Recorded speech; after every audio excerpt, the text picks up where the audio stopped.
आज हम लोग पढ़ने वाले हैं गोल्डन रूल। गोल्डन रूल में हम लोग को 3 प्रकार का गोल्डन रूल दिया हुआ है, जिसको हम लोग को पहले जानना होता है कि ये गोल्डन रूल क्या है, पर्सनल अकाउंट, रियल अकाउंट और नॉमिनल अकाउंट क्या होता है। तो गोल्डन रूल में हम लोग देखते हैं कि पर्सनल अकाउंट यानी कि समांतर खाते को हम लोग 3 भागों में बांट कर पाते हैं, जिसमें पहला जो आता है पर्सनल अकाउंट। पर्सनल अकाउंट में क्या आता है कि पर्सनल अकाउंट में वो क्वेश्चन सॉल्व किया जाता है जिसमें नाम से संबंधित अगर कोई क्वेश्चन है तो पर्सनल अकाउंट के गोल्डन पर बनाया जाता है। जिसमें क्या कहता है पर्सनल अकाउंट का गोल्डन क्या कहता है कि डेबिट हुआ the receive and credit the give, यानी कि पाने वाले को डीआर करो और देने वाले को सीआर करो। यानी कि कोई अगर किसी को पैसा देता है तो देने वाला जो होगा वो सीआर होगा और जो पैसा अगर प्राप्त कर रहा है वो क्या हो जाएगा, डीआर हो जाएगा। ठीक है।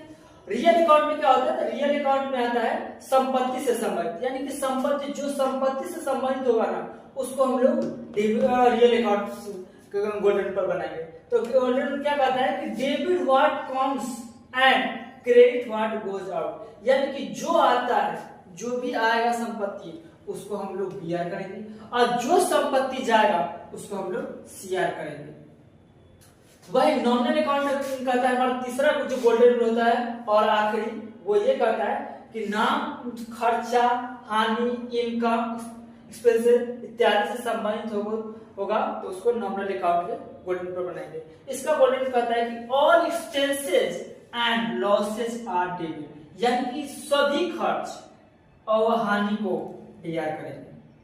All income and gains are credit, यानी कि सभी आय एवं प्राप्ति को सीआर करेंगे। ये हमारा गोल्डन और सबसे इंपॉर्टेंट ये हमारा गोल्डन है, जिसके थ्रू हम लोग अकाउंट बनाना शुरू करते हैं। गोल्डन के थ्रू हम लोग जर्नल पढ़ते हैं और जर्नल बनाने के लिए हमारा सबसे इंपॉर्टेंट टॉपिक है।